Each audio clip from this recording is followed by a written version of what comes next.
afternoon and welcome to 5 at 5 for your 5-minute daily update. I am Elizabeth Link. And I'm Michelle Kukla. Today's topic is on transgender discrimination. Transgender people are discriminated against almost every day of their lives. I want to introduce you to Chrissy Lee Polis.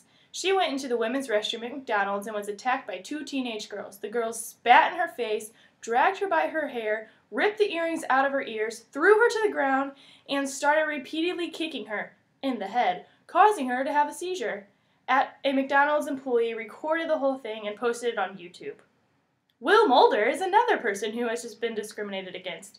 Reporter Evie Danzo had the chance to meet with Mulder. Take it away, Evie! Thanks, Elizabeth. I'm here with Will Mulder, who has experienced discrimination because he is transgender. While he has not experienced violent action, he has felt discrimination in other ways. Will, how has being transgender caused problems for you in your daily life? Well, sometimes I run into issues when trying to use my ID, buying things. I've had people tell me that it isn't me or thought that I stole somebody's wallet because my name on my ID still says Gloria, so it doesn't really match the way I look. How has being transgendered affected your relationship with your family? Well, most of my family isn't okay with it, so there's certain family functions that I'm not allowed to go to until, in their words, I accept my place as God's little princess. Well, clearly you experienced discrimination even within your own family. So then, how are things at work? Well, I work in a nursing home, and since my name isn't changed, I still go by Gloria there. And sometimes that confuses the residents. They don't know which to call me. Sometimes they call me both. Sometimes they change my name. Is there any particular reason you don't go by Will at work? Well, I'm worried about what my coworkers will think.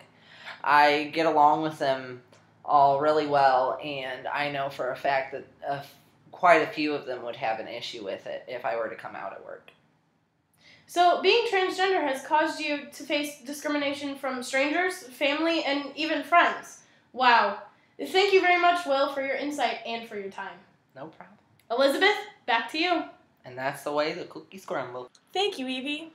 It is important that our culture becomes more accepting of the transgender population. Many cultures are exposed to transgenderism and completely accept the idea. Thailand is one of the most talked about countries concerning the topic of transgendered individuals. The ladyboys, as they are called, are not only an expression of acceptance of transgender individuals, but is also a growing feature of tourism for the country. Ladyboys are male to female individuals. These individuals all identify themselves as being more female than male and have even undergone sexual reassignment surgery. Thailand has not only accepted the ladyboys as a valuable part of their culture, but is also open to sharing this with the rest of the world. The Hijra in India are another example of transgender individuals within a culture.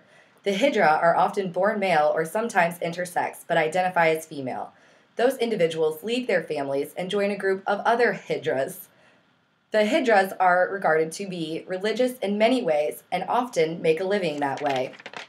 They are open about their transgender identities within Indian society, and although that comes with consequences and a lower social status, they are still recognized as part of Indian culture. The United States can look up to cultures like Thailand and India and find ways to accept transgender individuals. While greater awareness has been growing in the United States, we still have a long road ahead to reach the level of acceptance that the people in Thailand and India have achieved. With help from groups like the LGBT, National Lawyers Guild, Gay Straight Alliances, and the Family Acceptance Project, the road to acceptance has been given a head start. Here are some suggested ways in which the United States could make things a little easier for transgender people. Having counseling programs set in place at a younger age, having less gender-specific areas, having more options than just male or female on paperwork, having programs to help assist people when they are transitioning. We now go back to Evie in the field. Evie? Thanks, Michelle.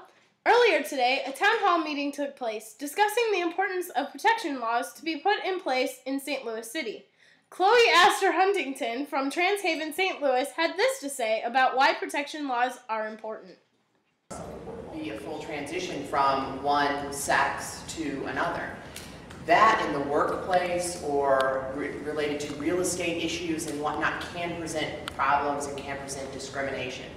An ordinance like this will actually prevent discrimination from hiring, firing, and through leaseholds and real estate purchases and so on and so forth. With laws like this in place, St. Louisans who are transgender will feel safer, and it gives hope that one day transgender individuals will be accepted in our society. Back to you, ladies. Thanks again, Evie. Well, that concludes our 5 at 5. You stay classy, Webster University. Thanks for stopping by. But mostly, stay classy. But thanks for stopping by. Stay classy.